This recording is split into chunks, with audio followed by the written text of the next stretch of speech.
en el libro de Mateo, capítulo 15, versículo 15.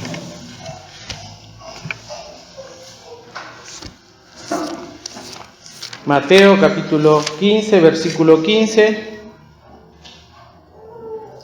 dice así: y respondiendo Pedro le dijo: decláranos esta parábola.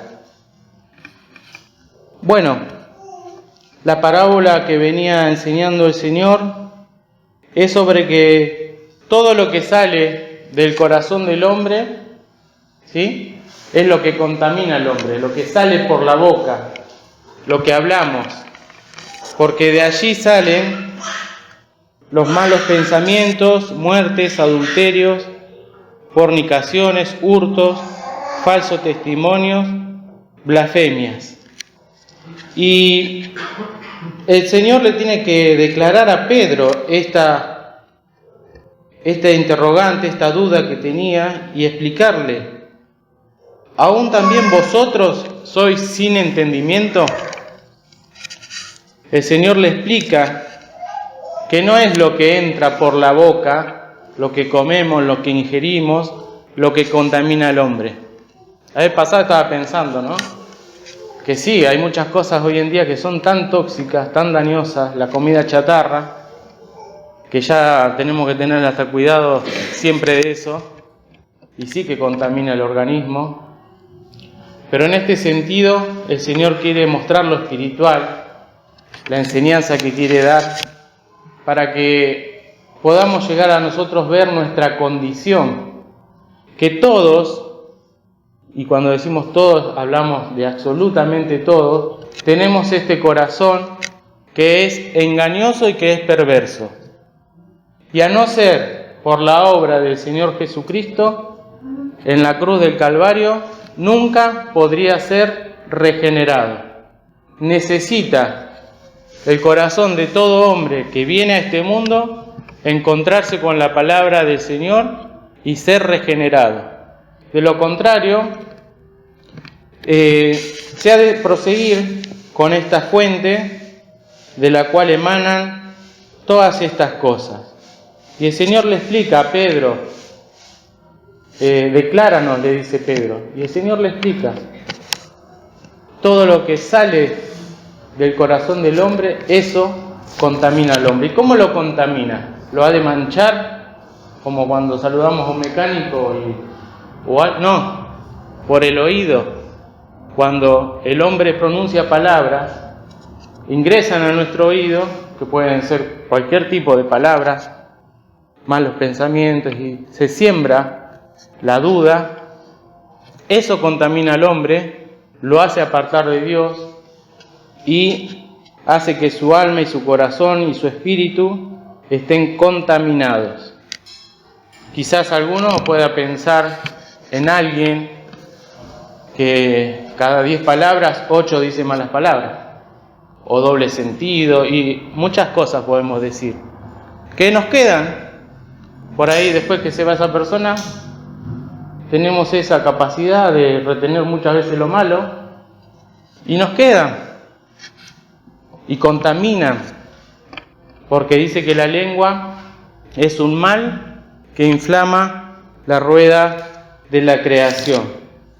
Pero para eso debe ser el corazón regenerado, viendo el hombre esa condición.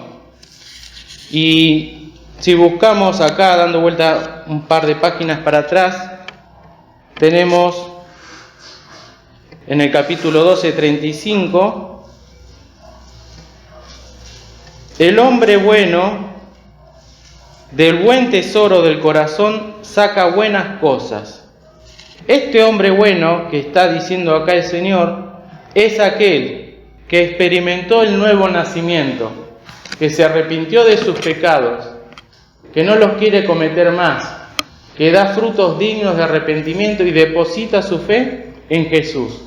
A partir de ahí está la nueva criatura en nuestro corazón y el Espíritu Santo, y forman este hombre bueno. Y entonces ahora del buen tesoro del corazón saca buenas cosas, porque está el Espíritu Santo, porque mora en él. Y ya no quiere hacer lo que hacía antes, con el corazón corrompido, sino que hay una nueva criatura, que cuando sigue pecando se entristece, se apaga o, ¿qué más?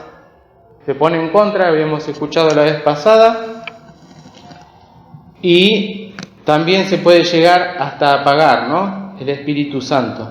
Pero el hombre bueno, de buen tesoro del corazón, saca buenas cosas. Y ahí tenemos el otro hombre. El hombre malo, del mal tesoro del corazón, saca malas cosas. Y acá hice esto, que sin querer lo estaba haciendo ayer.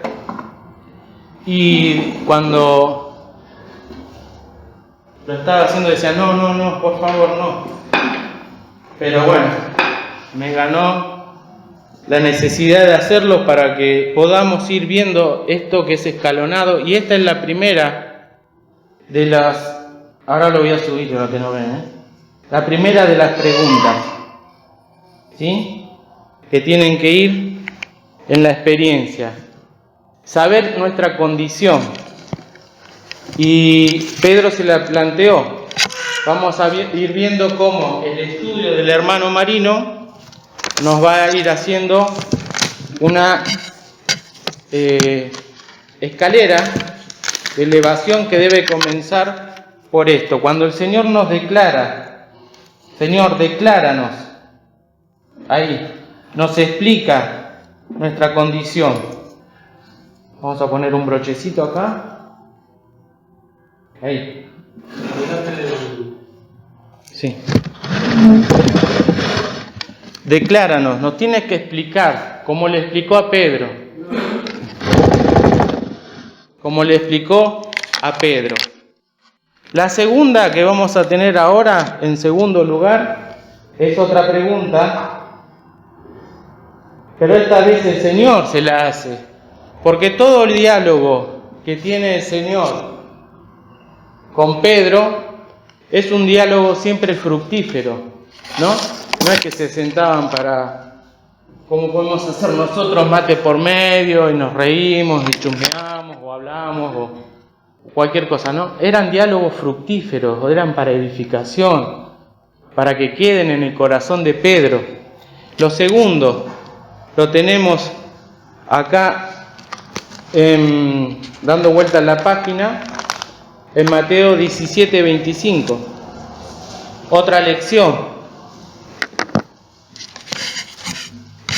Si alguien lo quiere leer. Él dice, sí, entrando él en casa, Jesús le habló antes diciendo, ¿qué te parece, Simón?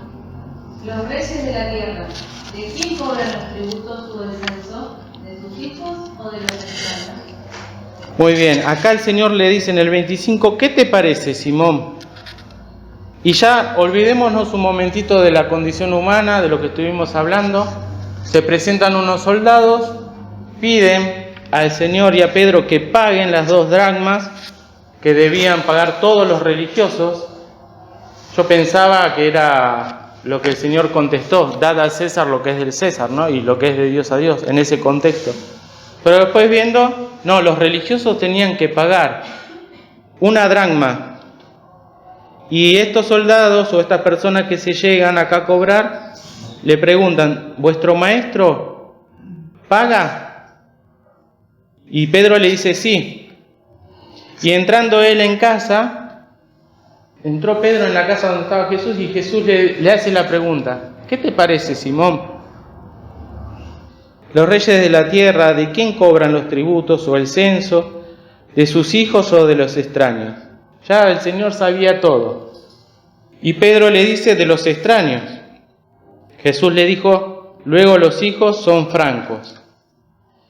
Y esto nos habla de la tremenda humildad del Señor, porque para no escandalizar a estos religiosos que venían a pedirle, lo manda a Pedro a que vaya al mar, que tire su caña con el anzuelo, y el primer pez que saque, que abra su boca Y dice que de allí tómalo y hallarás un estatero. Tómalo, ese estatero, que es una moneda, ahora vamos a explicar, y dáselo por mí y por ti.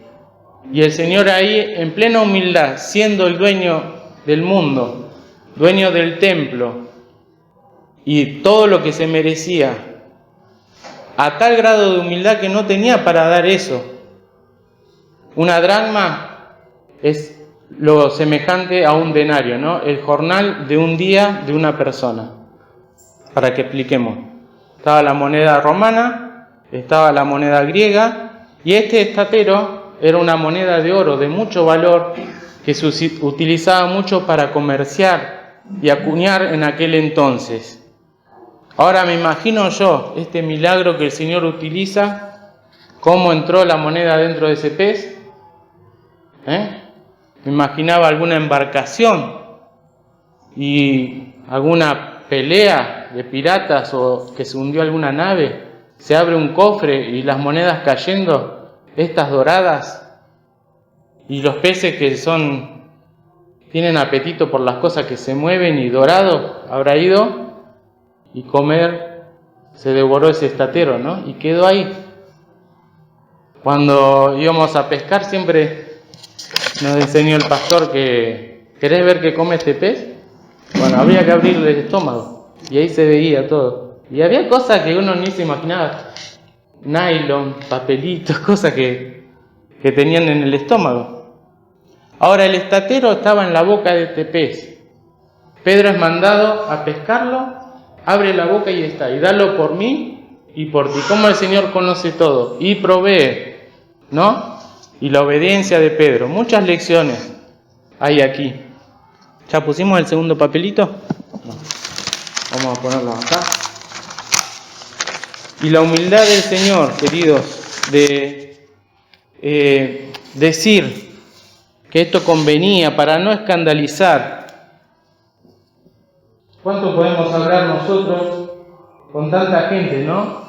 Para que el cristiano que ha sido regenerado pueda cumplir en las pequeñas cosas civiles las responsabilidades que tiene que pagar, que tiene que contribuir al Estado, y no hacer de eso una queja constante como hace todo el mundo, ¿no? Otra vez, bueno, sí, aumenta, sí, ingresa poco, pero nosotros tenemos al Señor y va a suplir, así como lo hizo en esta ocasión, y es para probarnos muchas veces y también para que aprendamos a no gastar más de lo que ingresa muchas veces, ¿no? Un montón de cosas, de mayordomía y de economía en el hogar, pero la lección dice que una vez que entra el Señor en nuestro corazón, nos ha de dar también la sabiduría para que andemos en novedad de vida. En Mateo 18:21 tenemos otra pregunta, si alguien lo quiere leer.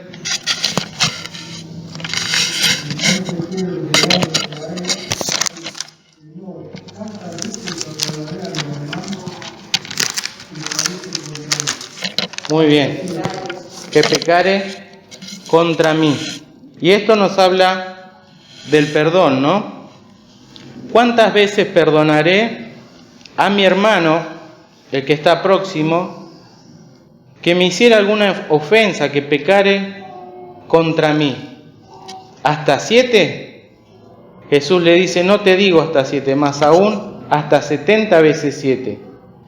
Y acá viene una parábola, que es la de los dos deudores, que el Señor se encarga de explicar.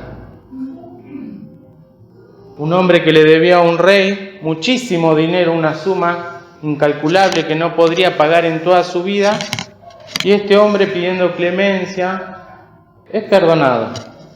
Pero cuando sale afuera encuentra a un consiervo que le debía muy poquito y le ahogaba y le apretaba diciendo, págame lo que me debes. Este que estaba siendo ahorcado le dice, perdóname por favor, te lo voy a pagar. No, y lo mandó a meter en la cárcel. Cuando los otros consiervos ven eso, van y le dicen al rey sería.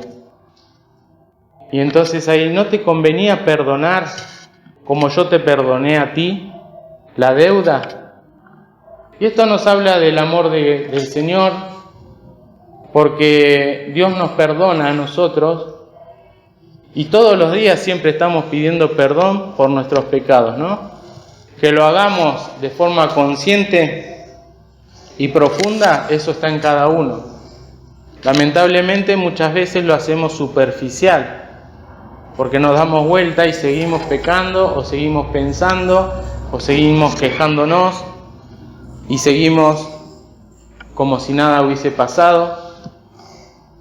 Pero la Biblia nos enseña que el Señor dijo también, ¿no?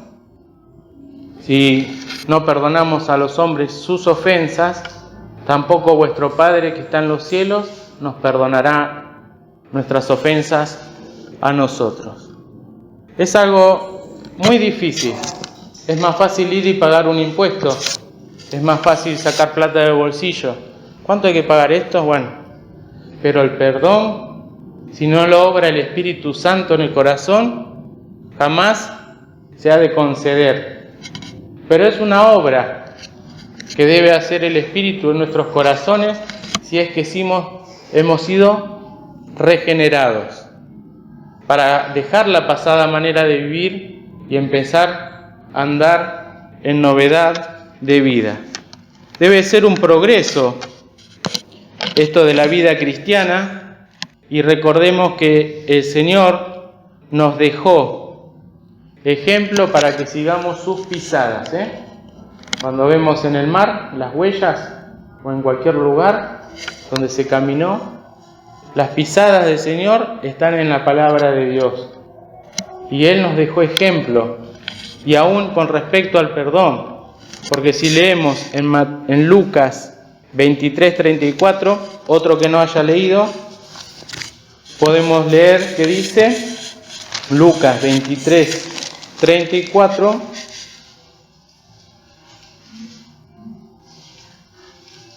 Jesús decía, Padre, perdónalos, porque no saben lo que hacen. Hasta ahí nomás.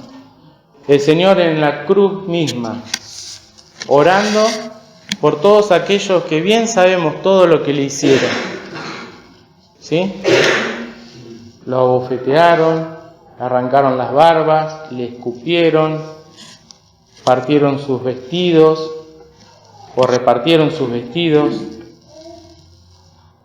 Toda la gente gritando, crucifícale, crucifícale. Los discípulos lo habían dejado. Perdónales, el perdón. Y este perdón que Cristo ora y que triunfa ahí en la cruz del Calvario, nos da a nosotros la posibilidad también de ser librados de esta maldición del pecado. Porque hemos de triunfar porque Cristo triunfó. Él lo realizó y soportó la cruz y nos da la posibilidad de vencer por el Espíritu Santo que mora en nosotros. Y vamos viendo cómo se va subiendo cada vez con más dificultad. El otro día el pastor decía, el camino del cristiano es un camino angosto, cuesta arriba. Nunca seríamos mentirosos si decimos que es un camino fácil. Es un camino con dificultades, pero ha de tener ricas y grandes bendiciones. Tenemos que continuar.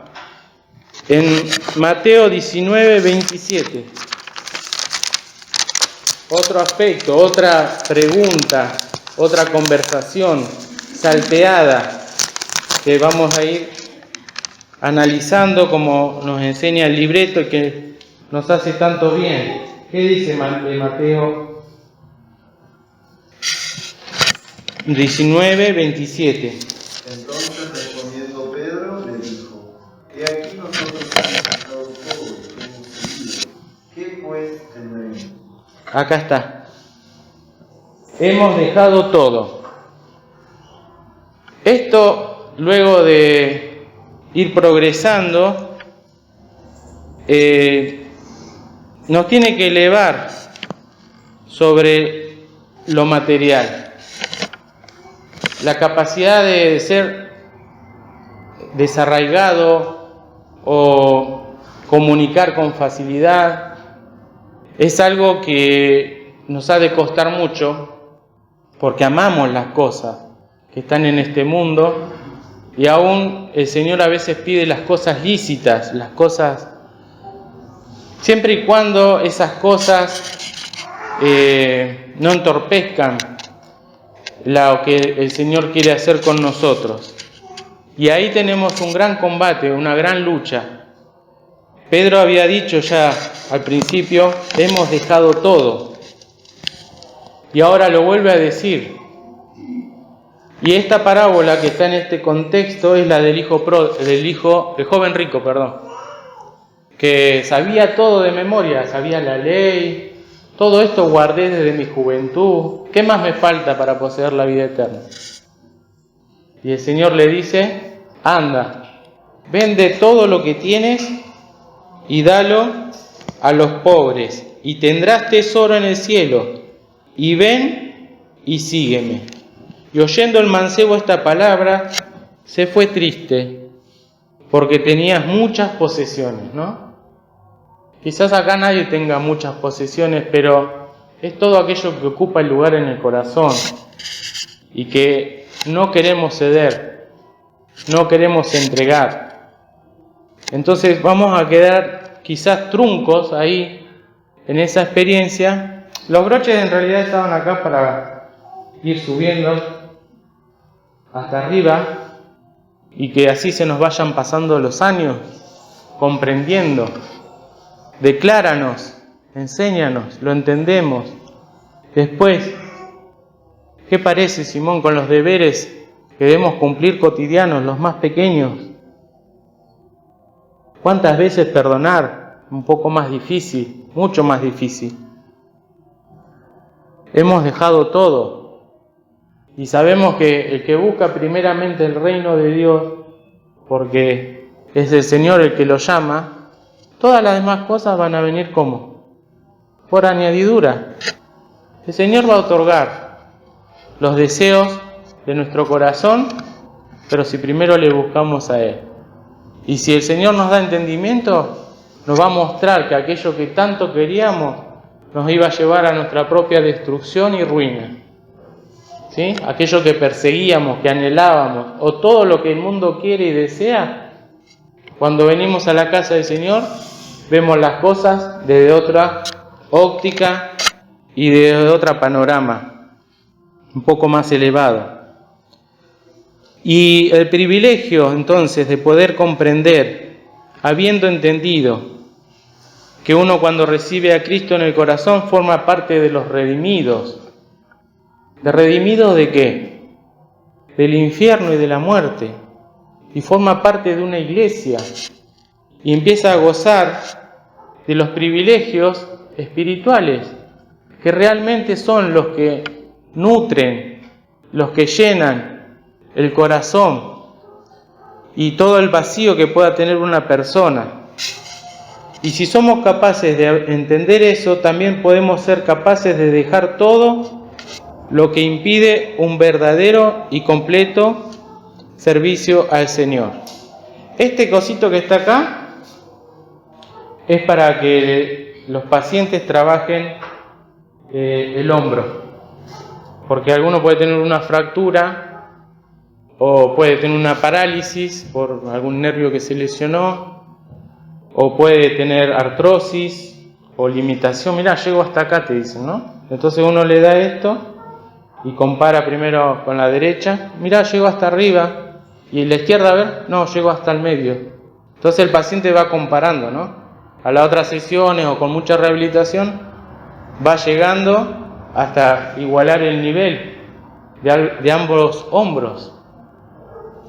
Entonces uno tiene que ahí entender qué es lo que impide que no llegue a realizar el movimiento, ¿no? ¿Cuál es la limitación? ¿Qué impide? ¿Será un hombro congelado? Algunos hasta porque le dieron la vacuna, le quedó secuela ahí. Mirá, me pusieron la vacuna, me dolió toda la semana el brazo y no lo puedo levantar. ¿Qué impide? Esto nos lleva al examen, este estudio de hoy. A mí me llevó al examen. ¿Qué impide que yo pueda dejar eso que tanto guardo, que tanto atesoro y que me hace irme triste como el joven rico? Porque esa es mi posesión. Porque acá no quiero que nadie toque esto, porque es muy mío. Pero el Señor lo está pidiendo. Lo pide para que podamos seguir recibiendo bendiciones.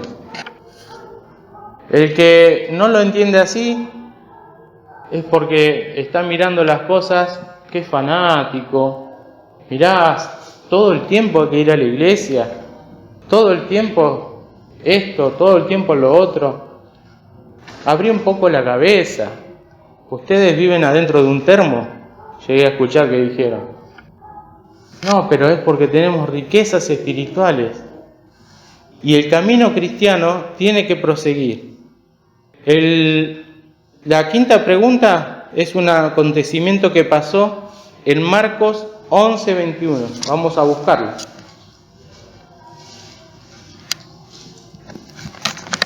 Y de estos es la que más me costó entender.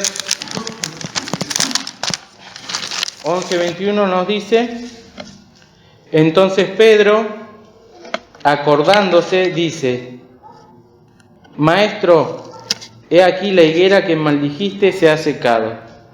La higuera se ha secado.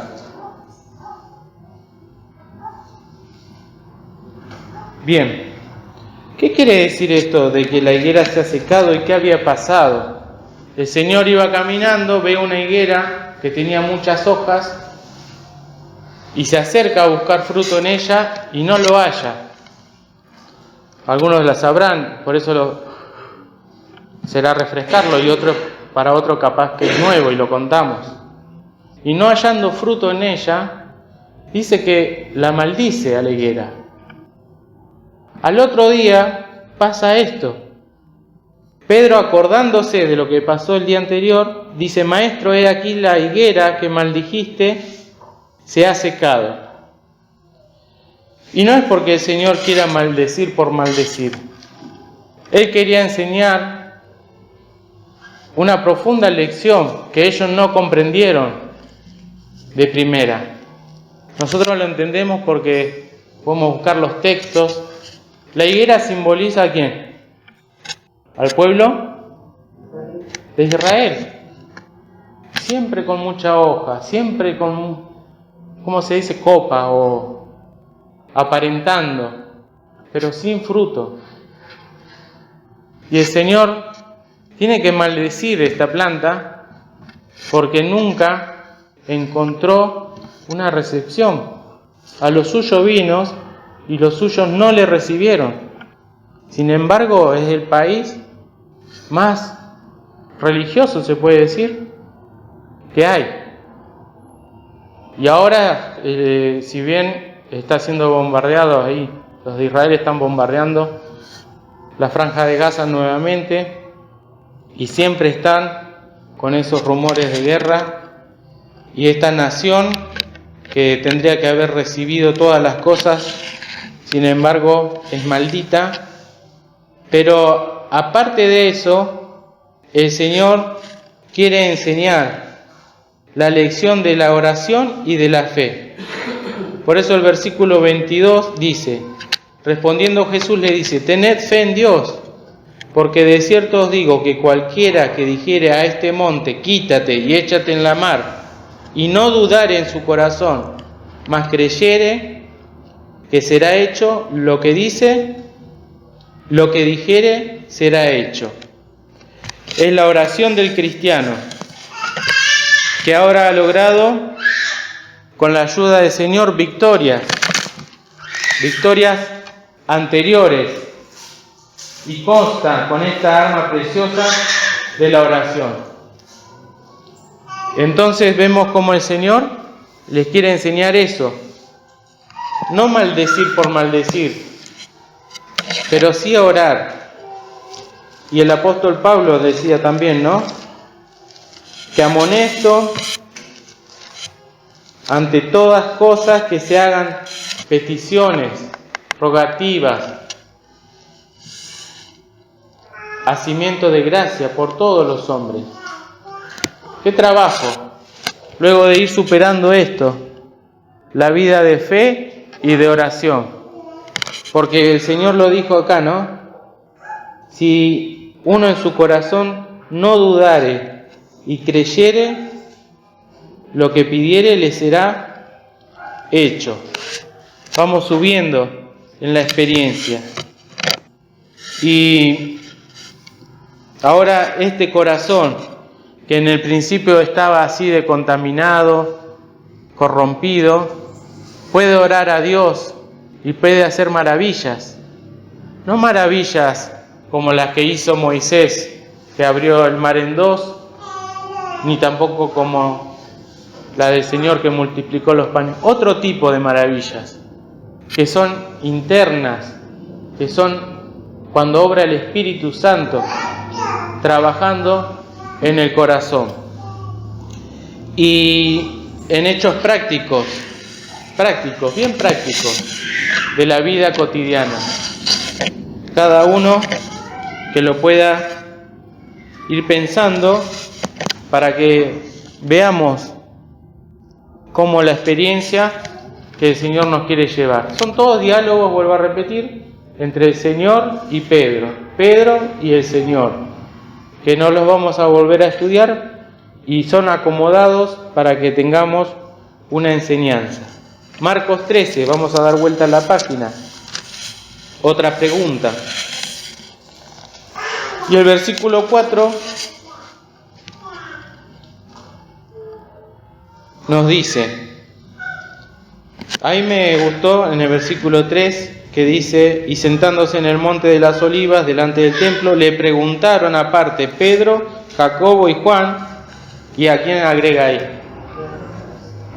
Y a Andrés, que se nombraba en el capítulo 1, pero acá está Andrés también. ¿Y el papá cómo se llama de Pedro? Jonás. ¿Y el papá de Andrés? Jonás. Que el otro día Alfred nos preguntó, ¿cómo se llama el papá de Andrés? Y si es hermano de Pedro, Jonás también. Nos quedamos ahí todos pensando. Bueno, ahí está también Andrés. Dinos, ¿cuándo serán estas cosas? El título es el sermón profético, ¿no? Los acontecimientos futuros. ¿Cuándo serán estas cosas? ¿Y qué señal habrá cuando todas estas cosas han de cumplirse? Las lecturas que nosotros tenemos son de todo el capítulo, pero sería larguísimo leer de cada cosita las lecturas complementarias. Vamos rápido.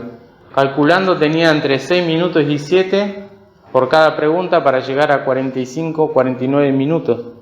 Así que por eso vamos un poco acelerado. Y esta pregunta, ¿cuándo serán estas cosas?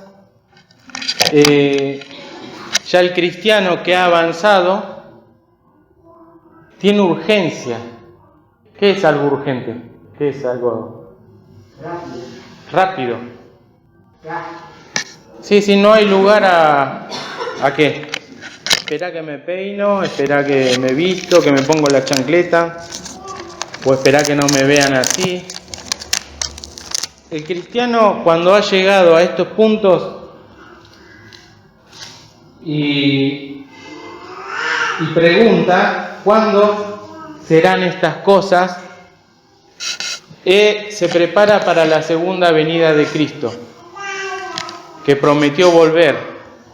Es algo vívido que lo siente.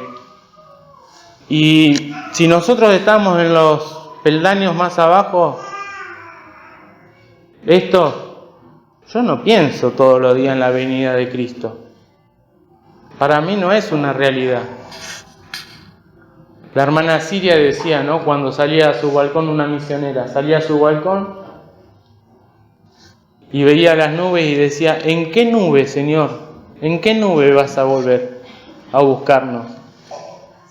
Cada vez que veamos una nube, bueno, pensemos, el Señor puede venir en cualquier momento. ¿Cuándo serán estas cosas? Y se sigue limpiando, como dice en 2 Corintios 7, el versículo 1. Así que, amados, tenemos tales promesas, limpiémonos de toda inmundicia de carne y de espíritu, perfeccionando la santificación en temor de Dios. Y predica dentro de esa santidad, dentro de esa perfección, el Evangelio de Cristo. Siempre el pastor nos dice, no que seamos perfectos, pero así proseguimos y procuramos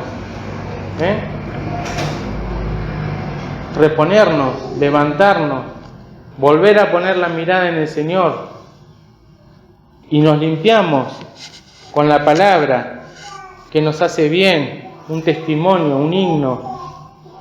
Nos limpia la sangre de Cristo, que nos limpia de todo pecado y de toda maldad, y también el Espíritu Santo nos ha de limpiar para anunciar las virtudes de aquel que nos llamó de las tinieblas a su luz admirable. Y entonces la segunda venida es un hecho que toma vigencia y tiene urgencia en este tiempo del fin.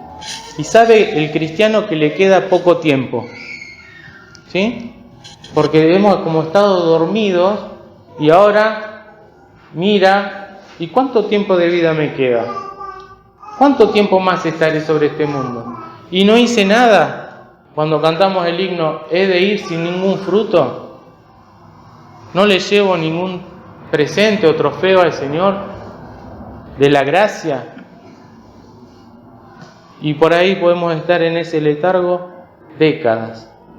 Cuando despertamos, porque algo nos sacude, bueno, hay que ir en ese orden para experimentar las cosas desde el corazón hasta poder luego salvar las almas del fuego, como nos dice en Judas 23, arrebatándolas. Mas haced salvos a los otros por temor, arrebatándolos del fuego. ¿Por qué dice del fuego? Arrebatándolos del fuego. El fuego es lo que está ahí en la estufa. Pero acá la Biblia, ¿qué dice? Del infierno. Hay que arrebatarlos, quiere decir sacarlos. Hay urgencia. La palabra se hace vigente. Y quiero salvar a aquellos que todavía nunca escucharon. Y arrebatándolos del fuego, con el poder que obra la palabra y el Espíritu con el cual se dice. Después tenemos que la respuesta del Señor en Marcos 13:33 a esta pregunta, ¿cuándo serán estas cosas?, se centra en lo que va a decir ahora. Mirad, velad y orad. Estamos en Marcos 13:33. Porque no sabéis cuándo será el tiempo.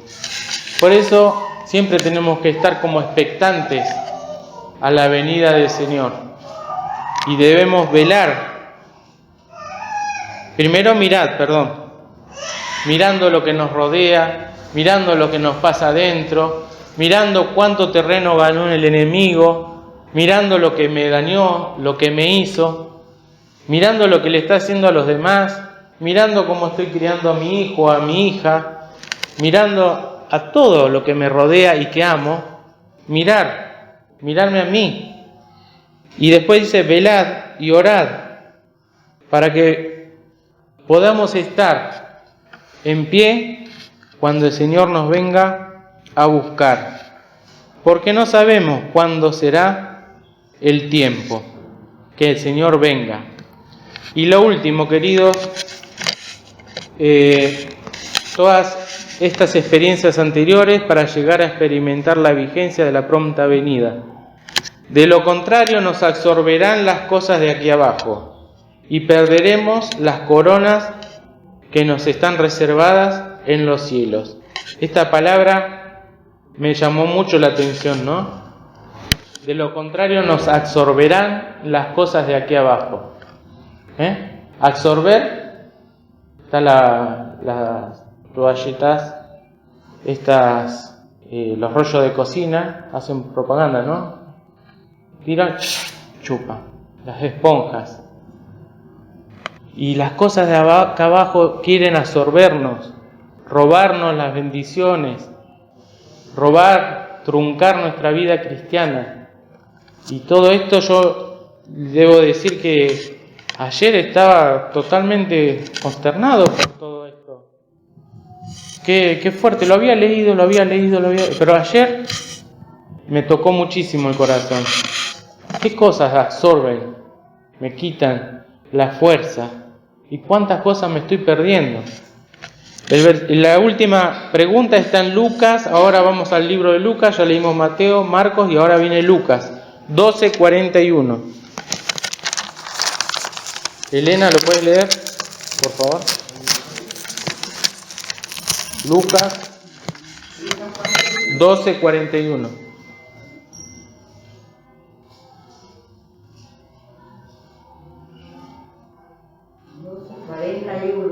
Sí. Entonces Pedro le dijo: Señor, ¿dices esta parábola a nosotros o también a todos? Acá está la pregunta, ¿no?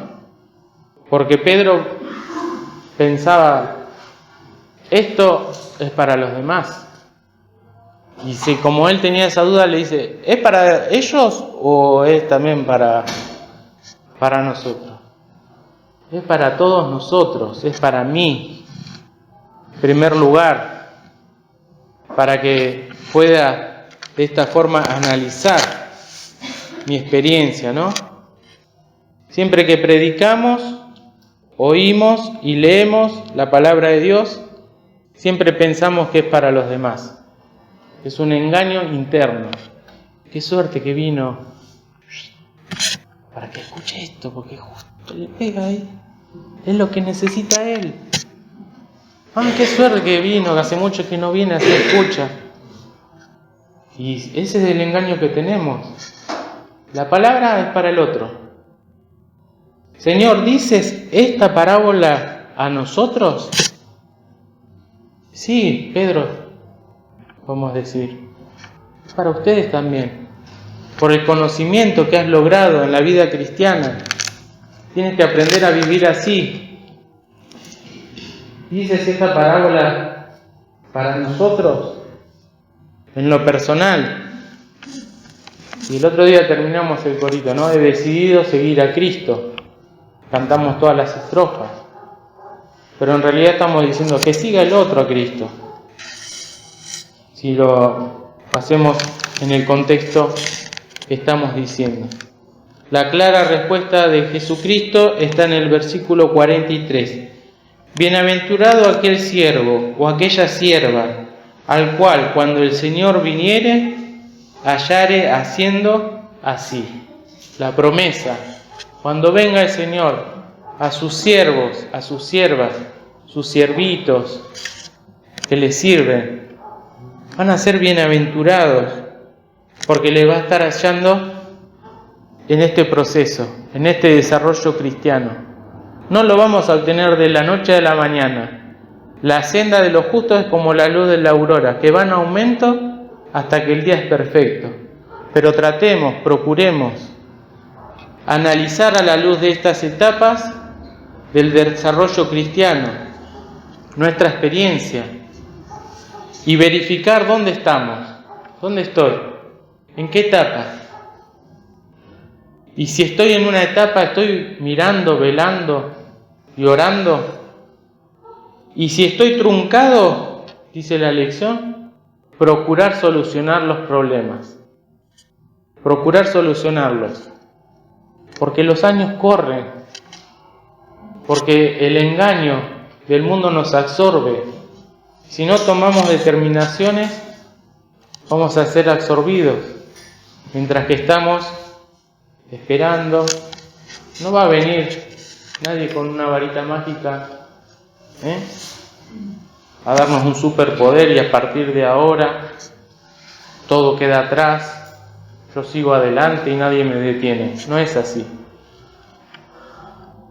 Necesitamos ayuda de los hermanos, del Señor, constancia y procurar solucionar esos problemas para continuar creciendo en la gracia y en el conocimiento de nuestro Salvador, el Señor Jesús. Que el Señor nos bendiga, queridos hermanos. Y bueno, que podamos, en la medida de fe que tengamos, procurar estas cosas.